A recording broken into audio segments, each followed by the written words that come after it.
नमस्कार, आप देख रहे हैं जवाब तो देना पड़ेगा और आपके साथ में विजेंद्र सोलंकी। 25 सितंबर को जयपुर के अंदर सियासी घमासान हुआ।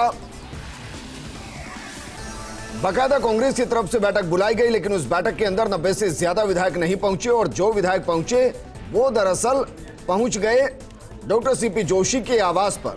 वहां इस्तीफे थमा दिए गए। 60 दिन से ज्यादा का वक्त हो चला है, ना तो वो इस्तीफे स्वीकार हुए और ना ही उन इस्तीफों को खारिज किया गया। अब यही मुद्दा गरमाता हुआ कोर्ट पहुंच चुका है। विधानसभा में उपनेता प्रतिपक्ष राजेंद्र राठौड़ वो ये कह रहे हैं कि अगर कोई स्वेच्छा से इस्तीफा देता है तो अध्यक्ष को उसे स्वीकार करना चाहिए, और अगर उनको स्वीकार नहीं किया जा रहा है तो ये बताना चाहिए कि किन परिस्थितियों में स्वीकार नहीं किए गए हैं। वो ये भी कह रहे हैं कि अगर इस्तीफे दिए गए तो क्या वर्तमान सरकार वाकई में बहुमत में है या फिर अल्पमत में है, इस पर भी स्पष्टीकरण आना चाहिए। कुल मिलाकर कहा जा सकता है कि एक बार फिर से इस्तीफों पर गदर शुरू हो चुका है। विधानसभा के रूल्स में 173(3) में स्पष्ट प्रावधान है, नैतिकता के आधार पर उनसे किसी ने जबरन त्याग पत्र लिया नहीं, वो किस हैसियत से मंत्रिपरिषद की बैठक में जा रहे हैं। यक्ष प्रश्न ये भी है कि अगर 91 सदस्यों का त्याग पत्र है तो क्या ये सरकार बहुमत में है। माननीय अध्यक्ष को निर्देश करें कि जो त्याग पत्र उनके पास लंबित है उन त्याग पत्र को वो स्वीकार करें।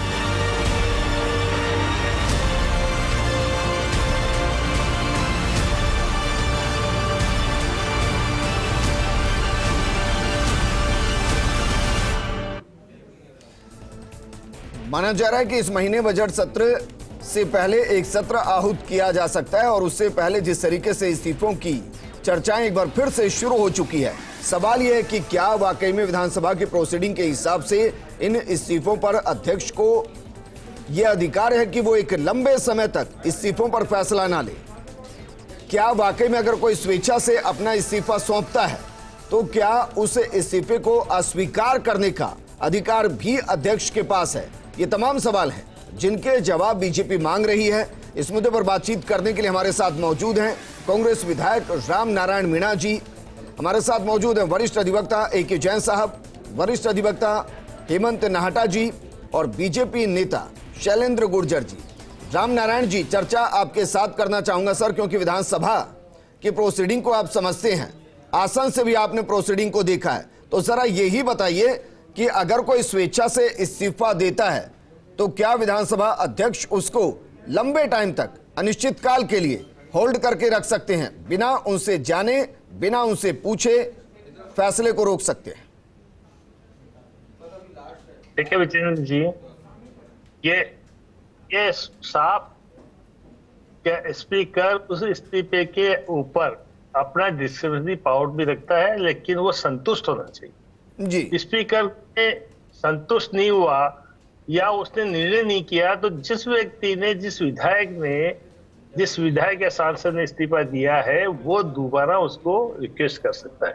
एक ने भी दोबारा रिक्वेस्ट नहीं की है जी। और क्योंकि उसने उस समय पे कोई वो उसका डिस्कशन नहीं किया, वो लेते गए, भीड़ थी, अलग अलग इस्तीफे लेते गए और उस समय उनको एक एक इस्तीफे पे ये जो टेक्निकल जो मिस्टेक हुई है उस आधार पे स्पीकर का अधिकार है कि जब तक संतुष्ट नहीं हो उनको स्वीकार नहीं करे, लेकिन उनको निर्णय देना लेकिन चाहिए। संतुष्ट कैसे होंगे सर? संतुष्ट कैसे होंगे? इस्तीफे टेबल पर रखे हुए हैं, ना किसी को बुलाया जा रहा है और ना खुद कोई जा रहा है, तो संतुष्टि कैसे आएगी? तो वो स्पीकर को ऊपर है, वो चाहे तो उसको रिजेक्ट कर दे, नहीं तो पेंडिंग रख ले। और कितने वक्त तक के लिए? अधिकार नहीं है स्वीकार करो ये कहने का, ये कहने का अधिकार नहीं है कि स्वीकार किया जाए, ये कहने का अधिकार है हाईकोर्ट को कि कृपा करके आप इस पे डिसीजन दीजिए जी। अब वो डिसीजन देते हैं माननीय स्पीकर के ऊपर निर्भर करता है ये। लेकिन सर मेरा सवाल आपसे ये था कि क्या विधानसभा अध्यक्ष के पास ये अधिकार है या ये पावर है कि वो एक अनिश्चित काल के लिए इस्तीफों को होल्ड करके रख सके? यह उनका सविवेक है, डिस्क्रिशनरी पावर है, सविवेक के आधार पर रख सकते हैं जी। जो पॉलिटिकल स्थितियां बनी है उनको अधिकार है। ठीक है। लेकिन यदि उनको दबाव पड़ा या कोई बात हुई तो निश्चित तौर पर उसमें उनको निर्णय देना होगा, तो निर्णय दे दीजिए। ठीक है, हमारे साथ हेमंत नाहटा जी हैं जिन्होंने कोर्ट के अंदर जो याचिका दाखिल की गई है उसका ड्राफ्ट तैयार किया है। राजेंद्र राठौड़ जी कह रहे हैं कि वो खुद इसकी पैरवी करेंगे, लेकिन हेमंत नाहटा जी, जो ड्राफ्ट तैयार किया गया है सर, उसमें क्या क्या जिक्र किया गया और क्या वाकई में इसमें जिसको पक्षकार बनाया गया वो सीधे तौर पर विधानसभा अध्यक्ष, क्योंकि इस्तीफे उन्हीं के पास है।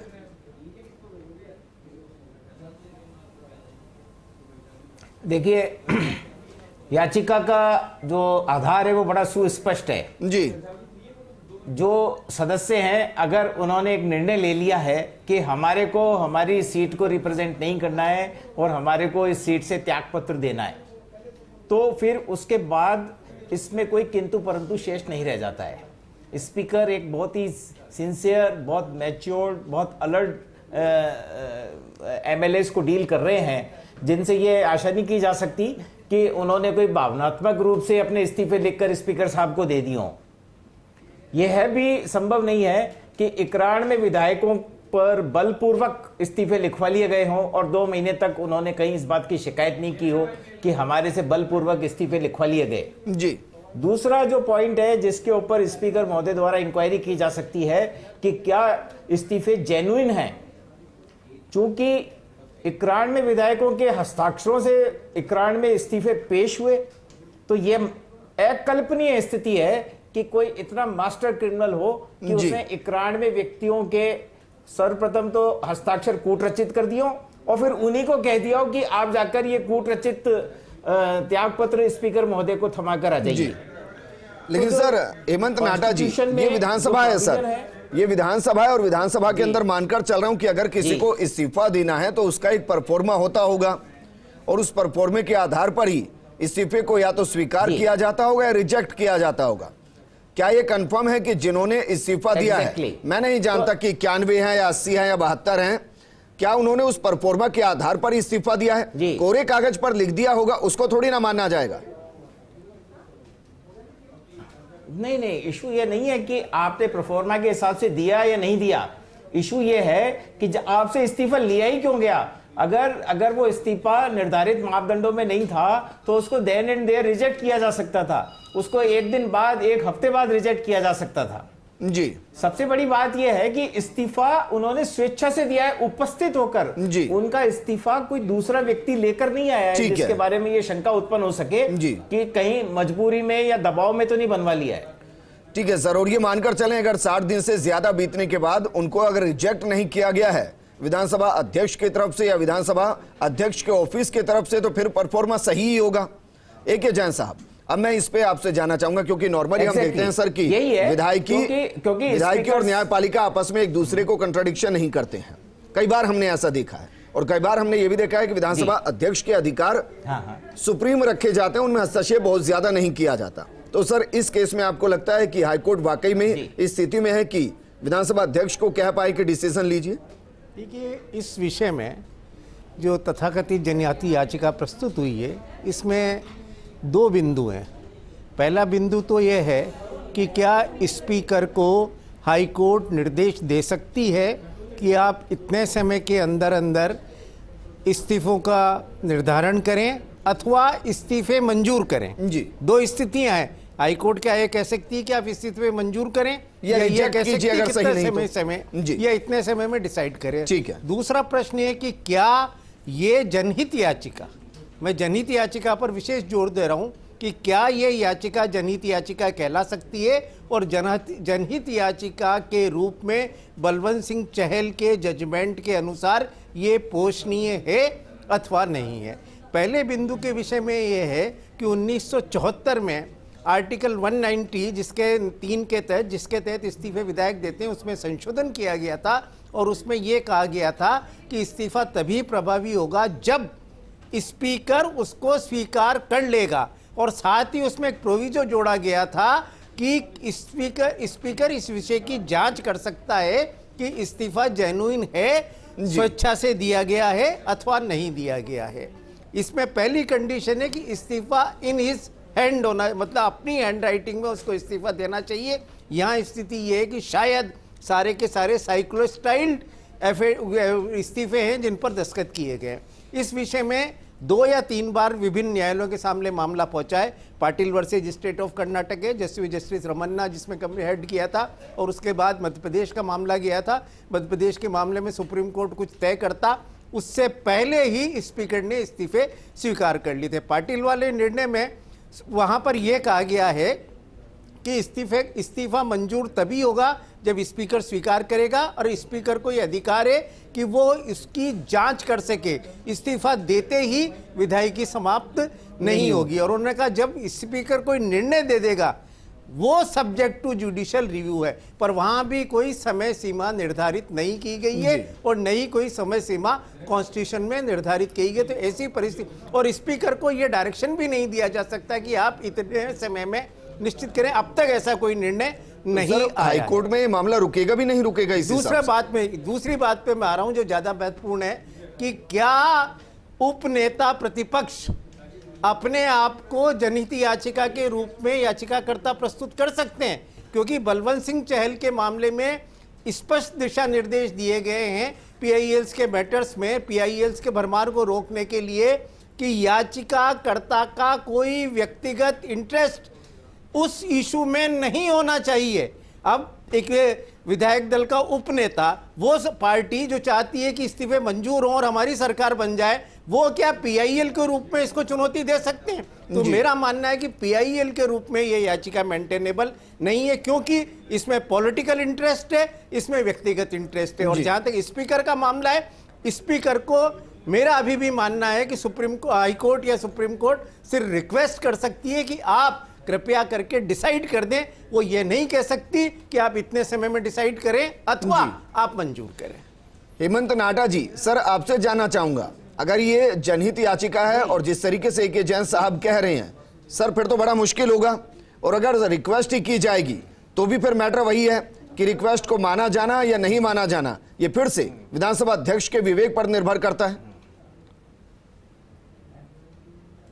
देखिए, लॉ एक बड़ा व्यापक फील्ड है और इसमें जितने भी सिचुएशंस होती हैं उनकी नॉलेज और एक्सपीरियंस जो है वो सब अलग अलग केसेस में अलग अलग होता है।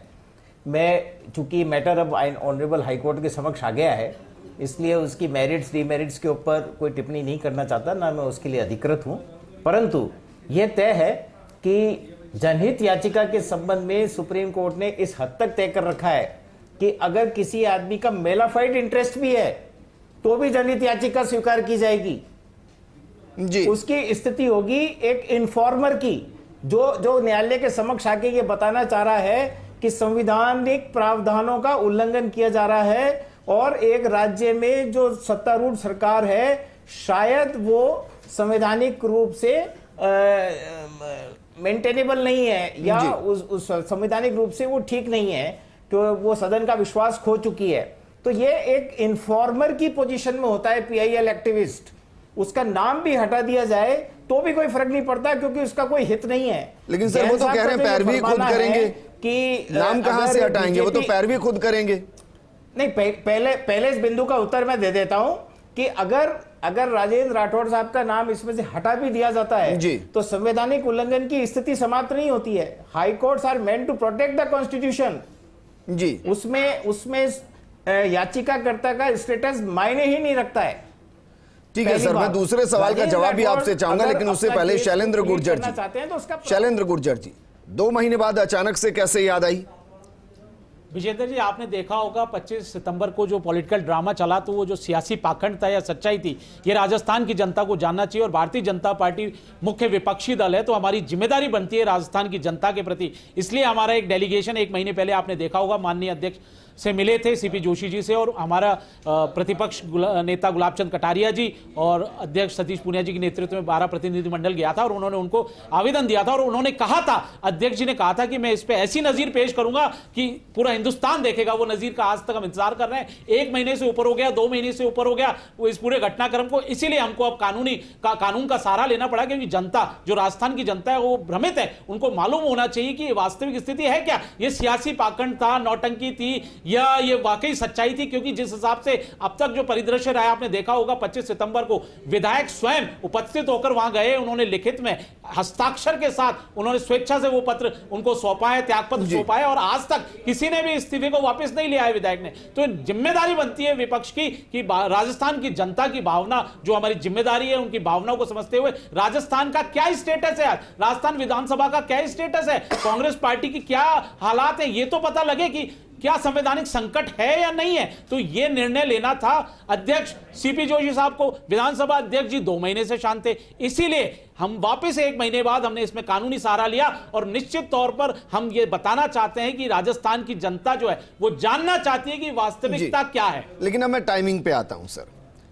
अमित शाह आए थे, उन्होंने बाकायदा कहा था कि एक बार स्थिति को चेक करवाइए, कानूनी तौर पर चेक करवाइए। तब से लेकर अब तक कोई एक्टिविटी नहीं। लेकिन आज जेपी नड्डा को आना था और शायद हो सकता है जवाब देना हो कि आपको एक चीज कही गई थी, उसका क्या हुआ। क्या यह वजह रही कि जेपी नड्डा के इस दौरे से पहले यह पीआईएल दाखिल कर दी गई ताकि यह बताया जा सके कि देखिए हमने अपना काम कर दिया।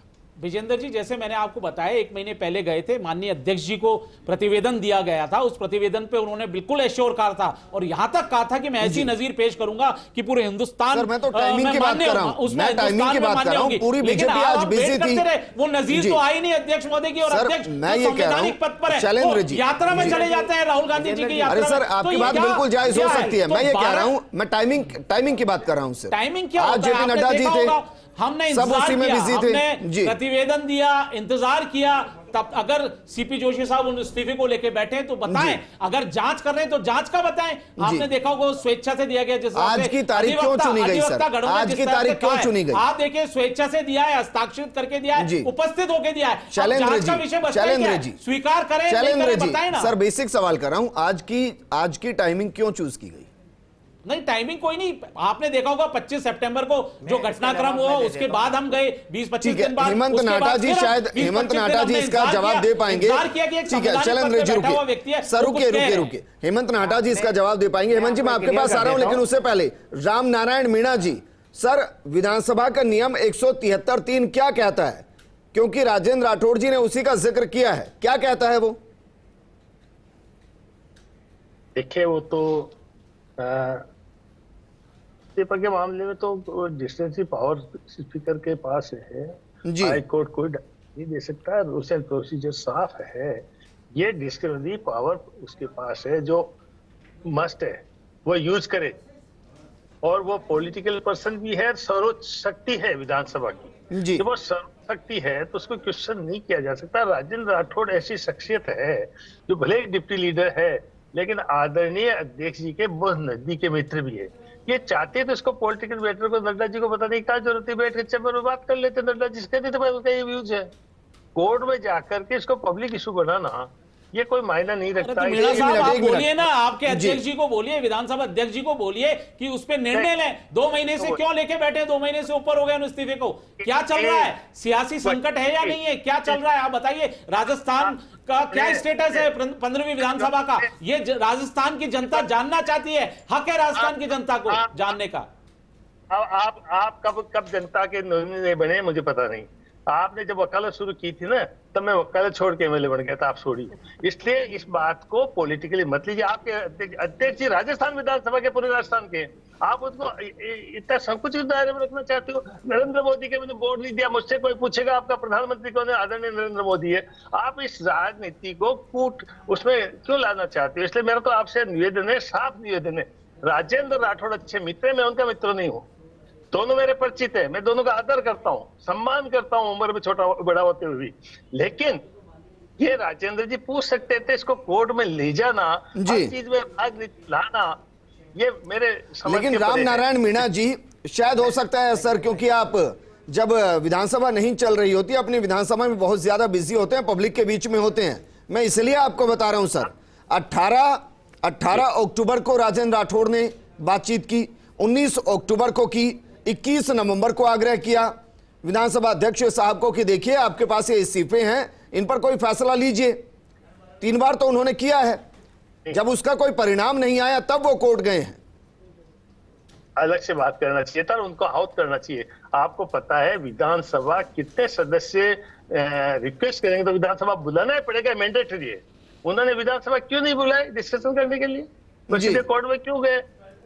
कोर्ट का टाइम जाया करने के बजाय आप कॉन्स्टिट्यूशन को उठा के देख लीजिएगा। जी। ये मैंडेटरी है। यदि राजेंद्र राठौड़ चाहते तो विधानसभा का छोटा सत्र। सर मैं उस संविधान की बात कर रहा हूं और मैं विधानसभा के नियमों की ही बात कर रहा हूं, और मैंने इसीलिए स्पेशली रिक्वेस्ट करके आपको जुड़वाया। सर मुझे बताइए ना जरा कि विधानसभा अध्यक्ष किसी इस्तीफे को कब तक रख सकते हैं, वो भी तब जब विधायक खुद अपनी स्वेच्छा से इस्तीफा दे रहा है। नहीं, ये उन्होंने यदि विधानसभा अध्यक्ष ने सोच लिया कि स्वेच्छा का इस्तीफा दी है, वो एनवायरमेंट को भी जज कर सकते हैं, खुद विधायक भी इससे भी पूछ सकते हैं कि उनका डिस्क्रिशनरी पावर है। मैंने आपसे पहले अर्ज किया है। सर मैं तो मानता हूं, मैं मानता हूं उनके पास अधिकार है सर, और यकीनन अधिकार हैं, और यह भी तय है कि हाईकोर्ट उनको रिक्वेस्ट ही कर सकता है, जैसे कि ए.के. जैन साहब कह रहे हैं, आदेश नहीं दे सकता। लेकिन मैं जानना चाह रहा हूं सर, सुप्रीम पावर है विधानसभा की, अगर कोई अपने इस्तीफे दे रहा है तो उस पर फैसला कब तक होगा? 60 दिन से ऊपर हो गए सर। मैं एक बार के लिए मान लेता हूं भावनात्मक तौर पर इस्तीफे दे दिए गए होंगे, तो भी उनसे आकर पूछा जाएगा ना कि आप अपने इस्तीफों को वापस ले भी रहे हैं, नहीं ले रहे हैं, क्या आप अभी भी अड़े हुए हैं? उनसे स्पष्टीकरण तो मांगा जाएगा ना, कोई फैसला तो बाहर आएगा। ये स्पीकर के ऊपर है, मैंने आपसे अर्ज किया ना जी। प्रोविजन साफ है, ये रूल्स एंड प्रोसीजर साफ है कि स्पीकर के ऊपर है वो कब डिसीजन देता है। लेकिन पॉलिटिकली भी, सामाजिक दृष्टि से भी, स्टेट जी। के इंटरेस्ट में भी स्पीकर को इस्तीफे पे निर्णय लेना चाहिए। वो ये बात जल्दी अच्छी ले की ले। सर आपने। यही तो हेमंत हम मांग नाहटा रहे जी, हैं ठीक है। विजेंद्र जी, यही बात तो हम कह जी। रहे हैं कि आपने जो नियम नहीं, वो बने हुए मानते हैं सर, खुद विधानसभा सीनियर हैं के जो काफी। नियम बने हुए 173 जी। 2 बना हुआ है, जिसके तहत आप स्वेच्छा से गए, उपस्थित हुए, हस्ताक्षरित हैं, उनको आप इस्तीफे मान रहे हो। जांच भी आपने आगे नहीं बढ़ाई कि जांच कर रहे हो कि साहब ये दबाव में दिया गया है, किसी और के द्वारा दिया गया है। जी। ये सारी बातें पब्लिक एक डोमेन में, मिनट, तो राजस्थान ठीक की है, एक और जनता सवाल जानना है सर। चाहती है ये। ठीक, एक और सवाल। रामनारायण मीणा जी, सर मेरे पास इस सवाल का जवाब नहीं, अगर आपके पास हो तो दीजिए। जो विधानसभा अध्यक्ष के आवास पर इस्तीफे गए थे, क्या वो विधानसभा के अंदर विधानसभा अध्यक्ष के ऑफिस तक पहुंचे भी या नहीं पहुंचे सर? ये वो स्पीकर महोदय जाने, इसके मैं नहीं कह सकता। हेमंत नाहटा जी, सर याचिका दाखिल की गई है, इसका जवाब आपके पास है सर? वो अभी भी आवास पे हैं या ऑफिस पहुंच गए हैं इस्तीफे? याचिका विजेंद्र जी, मैं एक लाइन और अर्ज करूं, याचिका नाटा के जी, मैं अंदर माफी चाहता हूं, एक एक बिंदु लाइन, यही है वो जी। ये कि इकरार इस्तीफे में अगर है ये कि नहीं माना है, जाए ये भी कि ये इस्तीफे नहीं ठीक है। दिए गए या उनको जानबूझ के इस तरह से ड्राफ्टिंग की गई है कि उनको किसी टेक्निकल लूप होल के तहत उनको डिस्कार्ड किया जा सके लेटर ऑन, तो ऐसी स्थिति में ये भी एक संवैधानिक व्यवस्था का दुरुपयोग है। इसके बारे में जांच किए जाने और इस सारी प्रक्रिया में शामिल व्यक्तियों को प्रताड़ित किए जाने की प्रार्थना भी याचिका में की गई है। जी एक कॉन्स्टिट्यूशनल प्रोसेस को इस तरह से मिसयूज नहीं किया जा सकता है। जी, एक जैन साहब, ये बात तो सही है सर। अगर किसी ने इस्तीफा दिया है, मैं मान भी लेता हूं कि स्थिति ऐसी रही होगी, परिस्थिति ऐसी रही होगी, भावनात्मक तौर पर दिया गया होगा, तो भी फाइनल डिसीजन तो होना चाहिए, चाहे उनसे बातचीत करके या बिना बातचीत करे। देखिए, विधानसभा के बारे में कानून बिल्कुल स्पष्ट है। विधानसभा या लोकसभा अपने आप में सुप्रीम है, उनकी कार्रवाई पर कहीं न्यायालय में क्वेश्चंस नहीं लिया जा सकता। इसीलिए जब भी बात आती है तो न्यायालय सिर्फ एक रिक्वेस्ट करता है।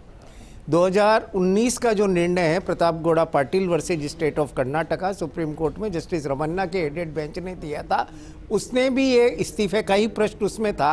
उसमें भी सुप्रीम कोर्ट ने कहा था कि ये एक्सक्लूसिव डोमेन ऑफ स्पीकर है, इसमें हम हस्तक्षेप तब तक नहीं कर सकते जब तक कोई निर्णय नहीं ले लिया गया हो। जी। वहां ये स्थिति नहीं आई थी कि स्पीकर निर्णय नहीं ले रहा था। नहीं, जब नहीं। मध्य प्रदेश का मामला आया, श्रीमत पाटिल में रिवर्स हो गया ये जजमेंट, श्रीमत पाटिल में रिवर्स हो गया। नाटा जी और चुप उसने रहिए यहाँ तक अभी, आदेश कर दिया नाटा कि जी आज चुप शाम को रहिए 6 आप। बजे तक जांच नाटा जी, करिए। आपको कानून की पूरी जानकारी अभी नहीं है। अरे आपने रिट ड्राफ्ट आपको की correct है, कर रहा हूं। आपने ड्राफ्ट शाम की को 6 है, बजे तक- आपने शिवराज शाम को सिंह 6 चौहान बजे का तक निर्णय भी करने नहीं के पढ़ा। आदेश दिए इसका गए। मतलब आपने आप शिवराज सुनिए चौहान का साहब, निर्णय नहीं पढ़ा, शाम को 6 2020 का, आपने जिसमें बोला, क्या कहा गया आपने मत नहीं लड़िए पड़ा। सर। मुझे नहीं शाम लगता, को 6 बजे कृपया तक करके चुप सर, रहे। मैं नाटक आप साहब, दोनों हमें एक ही पता है कि तरफ आप हैं। पिटिशनर हो और आपकी पिटिशनर कमजोर है, आपकी पीआईएल चलने वाली नहीं है, इसलिए आप इस तरह के बहाने बनाने, आपने एक व्यक्तिगत हित की याचिका को पीआईएल बना के पेश कर दिया अरे ये है, निर्णय जो की क्षमता आपके बलवंत हाथ सिंह में नहीं है, चैन के जैन साहब, निर्णय के इसके लिए- अनुसार चलने वाली इसके नहीं लिए है। जजेस बैठे हुए हैं। आपने ठीक है। एक गलत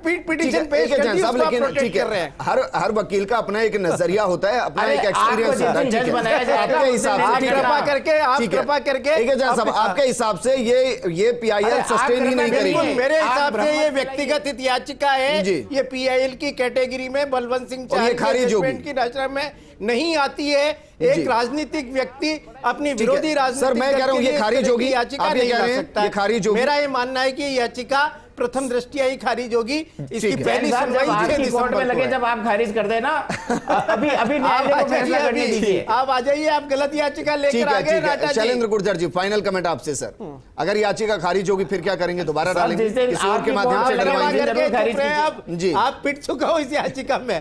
देखिए, ये बात तो कहीं ना कहीं निकल कर आ रही है कि संवैधानिक अधिकारों का दुरुपयोग हो रहा है। भारत के संविधान ने जो प्रदत्त शक्तियां दी गई थी विधानसभा को, उन विधानसभा की शक्तियों के तहत ही अध्यक्ष महोदय को निर्णय लेना था, और 2 महीने से ऊपर हो गए, तो क्या वो 6 महीने तक ऐसे लेकर रहेंगे उन इस्तीफों को? कुछ तो लेकिन सर कहीं लिखा भी तो नहीं है ना कि कितने टाइम के अंदर फैसला लेना ठीक है, ये भी ठीक तो है कि नहीं लिखा है, लेकिन राजस्थान की जनता के प्रति भी जवाबदेही होती है, नहीं होती? राजस्थान की जनता असमंजस में, राम नारायण जी बहुत सीनियर हमारे विधायक हैं और नेता रहे, तो राजस्थान की जनता के लिए ही बना है ये कानून। सारे कानून, जो भी कानून बनते हैं, पंचायत है वो शुक्रिया हमारे राजस्थान की साथ सबसे जुड़ने बड़ी। के लिए। रामनारायण मीणा जी आपका भी शुक्रिया, ए के जैन साहब आपका भी शुक्रिया, हेमंत नाहटा जी आपका भी बहुत शुक्रिया चर्चा में शामिल होने के लिए, शैलेंद्र गुर्जर जी आपका भी शुक्रिया। देर सवेर कोई फैसला तो होगा। नमस्कार।